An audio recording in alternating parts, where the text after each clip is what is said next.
Hi hello welcome to Ramanjan maths academy. ఈ క్లాస్లో మనం foot theorem, this is very important 7 marks question. Okay, దీని proof చూద్దాం. QH, K is the foot of the perpendicular from x1, y1 to the straight line ax plus by plus c equal to 0. Then ఇది మనం prove చేయాలి. For example ఇక్కడ x1, y1 అనే point ఉంది. ఇట్లా ఒక స్ట్రైట్ లైన్ ఉంది, ax plus by plus c is equal to 0 అనే స్ట్రైట్ లైన్ ఇది. ఓకే, దీన్ని P అనే పాయింట్ అనుకున్నాం. ఈ P అనే పాయింట్ నుండి ఈ స్ట్రైట్ లైన్కి ఒక పర్పెండిక్యులర్ లైన్ డ్రా చేసాం. ఈ పర్పెండిక్యులర్ లైన్ స్ట్రైట్ లైన్ని ఒక Q అనే పాయింట్ దగ్గర మీట్ అవుతుందని అనుకున్నాం. ఈ Q అనే పాయింట్ని H, K అని అనుకుంటే మనం ఇప్పుడు ఇది ప్రూవ్ చేయాలి. ఓకేనా, చాలా important and easy proof. Okay, proof.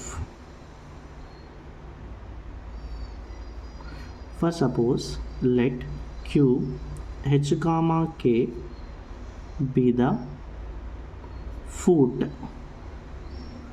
of Px1, y1 on ax plus by plus c is equal to 0. అంటే H, K అనేది ఏంటి? ఫూట్. ఎవరికి? x1, y1 అనే పాయింట్కి H, K అనేది ఫూట్. అది ఎక్కడ ఉందంటే ax plus by plus c equal 0 line పైన ఉంది. ఈ H, K అనేది దీనిపైన ఉంది కాబట్టి దీన్ని సాటిస్ఫై చేయాలి. అంటే ఇదేమవుతుంది ఇప్పుడు? ah plus bk plus c is equal 0 అవుతుంది. Say this as equation number 1 అని అనుకో. ఇప్పుడు మీకు PQ లైన్ పైన 2 పాయింట్ తెలుసు కాబట్టి మనం PQ స్లోప్ ఫైండ్ అవుట్ చేయొచ్చు. అట్లనే ax plus by plus c equal 0 అనే లైన్ ఉంది, దీని స్లోప్ కూడా ఫైండ్ అవుట్ చేయొచ్చు. ఈ PQ లైన్, ఈ లైన్ రెండు పర్పెండిక్యులర్గా ఉన్నాయి కాబట్టి ప్రొడక్ట్ ఆఫ్ ద స్లోప్స్ ఏమవుతుంది? -1 అవుతుంది. ఓకేనా, so slope of PQ is equal to, so P అనే పాయింట్ ఏంటి? x1, y1. Q అనే పాయింట్ ఏంటి? H, K. ఇది x1, y1, ఇది x2, y2 అనుకుంటే 2 పాయింట్స్ ఉన్నప్పుడు స్లోప్కి formula y2 minus y1 by x2 minus x1. ఏమవుతుంది ఇప్పుడు? ఇది K minus y1 by H minus x1. ఇది ఇట్లా ఉంచాను. Next slope of ax plus by plus c is equal to 0 is minus a by b. This is direct formula. But ఇక్కడ ఈ PQ line, ఈ line రెండు ఎలా ఉన్నాయి? పర్పెండిక్యులర్గా ఉన్నాయి కాబట్టి ప్రొడక్ట్ ఆఫ్ ద స్లోప్స్ ఏమవుతుంది? -1 అవుతుంది. So therefore K minus y1 by H minus x1 into minus a by b is equal to -1. This is product of the slopes is -1. So ఈ minus cancel చేసుకుందాం.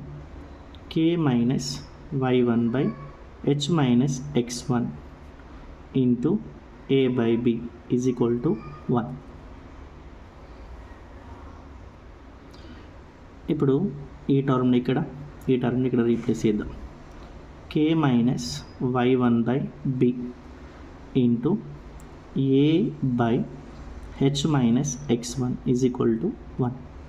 ఈ టర్మ్ని ఇక్కడే ఉంచేసి దీన్ని ఇటు పంపిద్దాం. K minus y1 by b is equal to, ఇది ఇక్కడికి వెళ్ళిపోతే ఏమవుతుంది? H minus x1 by a. Therefore H minus x1 by a is equal to K minus y1 by b అని. కావాలంటే చూడండి, ఇప్పుడు మన ప్రూఫ్లో ఫస్ట్ స్టార్టింగ్ స్టేజ్ వచ్చేసింది మనకి. H minus x1 by a is equal to K minus y1 by b అని చేసి ఇది ఒకటి ప్రూవ్ చేస్తే ఆన్సర్ అయిపోయినట్టే. ఓకేనా, సో ఇక్కడ చూడండి, H minus x1 by a is equal to K minus y1 by b వచ్చింది. అంటే ఈ రెండు సేమ్ అనమాట. ఈ రెండు సేమ్ అంటే ఈ రెండు ఏదో ఒక నెంబర్కి ఈక్వల్ అయి ఉంటాయి కదా, ఆ నెంబర్ని సమ్ లాంబ్డా అని అనుకుందాం మనం. సో దీని మీనింగ్ ఏంటి అంటే H minus X one by A అనేది ల్యాండాకే ఈక్వల్, తర్వాత K minus Y one by B అనేది కూడా ల్యాండాకే ఈక్వల్. అప్పుడు H minus X one is equal to ఏమవుతుంది, ఏ ల్యాండా అవుతుంది. హెచ్ ఈజ్ ఈక్వల్ టు ఏమవుతుంది, ఏ ల్యాండా ప్లస్ ఎక్స్1 అవుతుంది. సేమ్ అలానే K minus Y one is equal to ఏమవుతుంది, ఇది బి ల్యాండా అవుతుంది. కే ఈజ్ ఈక్వల్ టు ఏమవుతుంది, బి ల్యాండా ప్లస్ వై1 అవుతుంది. మన ఈక్వేషన్ 1 చూడండి ఒకసారి, A X plus A H plus B K plus C ఉంది.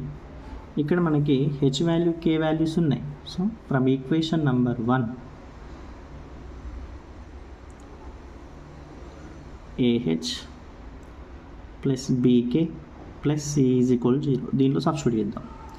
ఏ ఇంటూ హెచ్ అంటే A lambda plus X one plus B into K B lambda plus Y one plus C is equal to 0. Just దీన్ని simplify చేసి అయిపోద్ది అంతే. A into A square lambda, this is A X one, B into B square lambda plus by one plus C is equal to 0. From these two terms take lambda common out. This is lambda into A square plus B square. ఈ ఏఎక్స్1ని by one plus అన్నిటిని right side పంపిస్తే minus అయితే మనం ఒక మైనస్ని common చేసుకొని A X one plus by one plus C అనుకుందాం. ఇక్కడ నుంచి ల్యాండా వాల్యూ ఏమవుతుంది, minus of A X one plus by one plus C by A square plus B square అవుతుంది. సో ఇక్కడ దీన్ని ఈక్వేషన్ 2 అని అనుకుందాం మనం.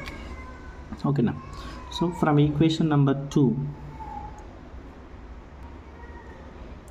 from 2, what is 2, h minus x1 by a is equal to k minus y1 by b is equal to lambda. But already we know that lambda is equal to minus of ax1 plus by1 plus c by a square plus b square. దీనిలో substitute చేద్దాం. So h minus x1 by a is equal to k minus y1 by b is equal to lambda means minus of ax1 plus by1 plus c by a square plus b square. So this is our required proof. Thank you.